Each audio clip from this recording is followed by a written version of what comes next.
Hello, VC and other denizens of the dark world. This is going to be my 6th update for the year, and we're running into a little trouble because all my storage cubes are on the full side now. Even my incoming and spare bins are now full, so something's going to have to change in the room. Let's start with a little bit of hardware. I did find yet another lava lamp. I think it's my 3rd or 4th one now here, a little purpley thing. And I did pick up one of those rather wonderful little Uber lights. Actually a very nice looking thing. It works pretty good. And right now I'm using it in my computer station, but it sort of moves over the turntable when needed.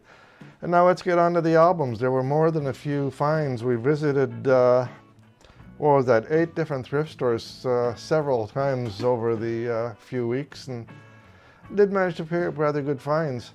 We'll begin with the one new album we did pick up. I showed in the unboxing video, which was Ozzy's Patient Number 9, and that is a really good album. I'm actually quite enjoying it. Ozzy did a good or a good job on that album. And let's begin with the oldest album I picked up. I've got them in got them in the date order they were pressed in. First one is a Frantic Symphony in D minor, which is of course a classical album recorded in 1963. Well, before 1963. I think I can't get an actual date on it. And it's a classical mono album. This was followed by various people. It's called Jazz in the Making. This is a 1963 jazz mono pressing. And obviously it's a whole pile of jazz albums by various artists. Continuing on with the jazz trend, I picked up a Woody Herman 1964. This is a 1964 jazz album, mono pressing again. You got a surprising number of straight mono pressings this time around. I also then picked up Herman's Hermits, the best of the Herman's Hermits. This is a 1965 pop album, and it is a mono pressing.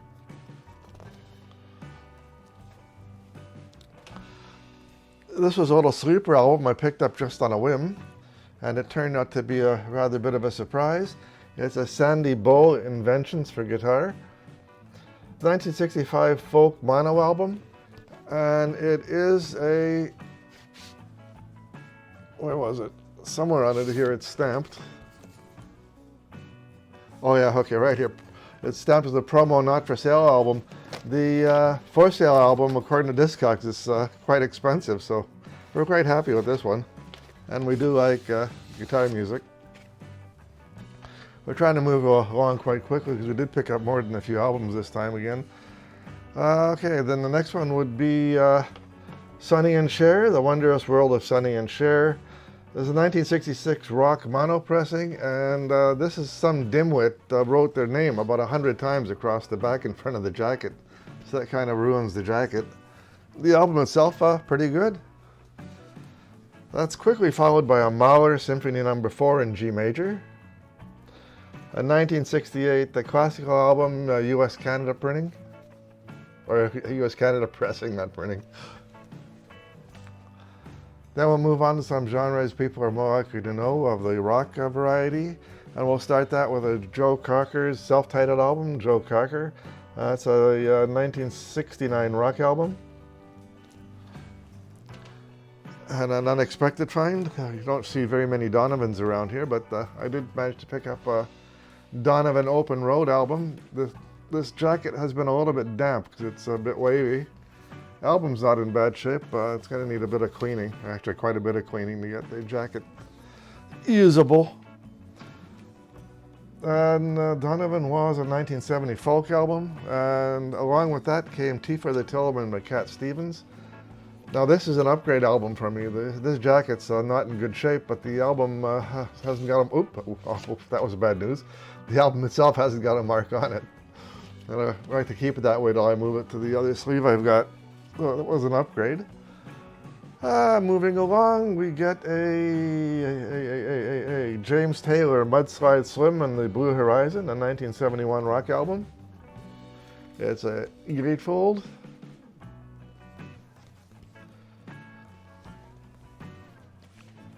Now this one was in the shrink when I picked it up. It was a Jenny C. Riley, The Girl from Most Likely, 1971 country pressing. I've opened the shrink and it's sort of started ripping right off. It was one of more of the unusual finds. And of course, you keep finding In Agata de Vida by Iron Butterfly everywhere. This is the first time I found one that was actually playable. Now the album is stained, or the album jacket is stained, but might clean up a bit. That's a nice long drum solo there. Okay, this jacket's totally destroyed on this album that's coming up. It's the Straubs Bursting at the Seams, a 1973 prog album. Let me see if I pull it back. That album's got a few scuffs on it, but it looks like to be in playable shape, and like I said, the jacket's not in good shape. And we'll move on to Valdi, called Family Gathering, 1974 folk album. It's got somebody's name written across the front, but that's not too bad.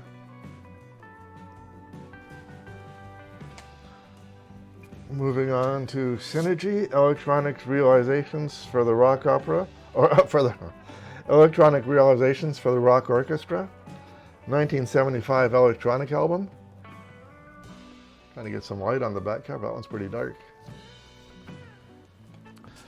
Now this one was a really unexpected find. The jacket is not in good shape. Well, it's not shredded, but it's pretty beat up. It's Elton John's Captain Fantastic and the Brown Dirt Cowboy, a 1975 rock album, US pressing. There's a gatefold. Like I said, the outside of it's pretty beat up. And of course you can't not have tear jerkers, so I picked up Various Artists, 24 Great Tear Jerkers, 1976 rock album. Really, the tear jerky songs like Tell Laura I Love Her, Lonely Boy, Bye Bye Love, Lonely Teenager, goes on and on with those kind of songs. Oh, it is a K-Tel. I was going to say it sounded like a K-Tel pressing. And then I move on to Jean-Luc Ponty, Cosmic Messenger, 1978 jazz album. And another Cat Stevens album I haven't seen before, at least not in any of the stores around here. Cat Stevens Back to Earth, 1978, I'm going to guess pop album. Or might be folk being Cat Stevens. Not sure. Haven't heard it. And another one you don't normally find in the thrifts around here, Paul McCartney and Wings, Band on the Run. The album cover is wavy, it has been damp. But again, the disc inside is not in bad shape. Dirty, very dusty, but they're not in bad shape. And then we move along to the Doobie Brothers, One Step Closer, a 1980 pop album. This, oh, I thought it was a gatefold.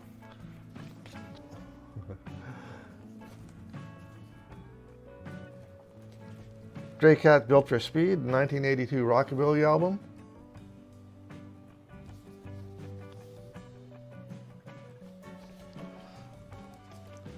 And a couple more albums I just picked up because I didn't know what they were.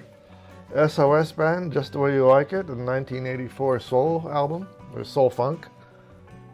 Well, that's almost black. I can't really even see it in the monitor. Huh.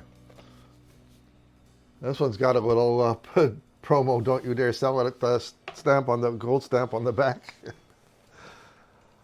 And the final album, I did try to move through this as quick as I could, was Sly Fox, Let's Go All the Way, 1985 electronic album. So I did just pick up one album from a real record store, 25 albums from the Thrifts. So that's it for this round, so long, bye-bye, and see you around on the tube thing.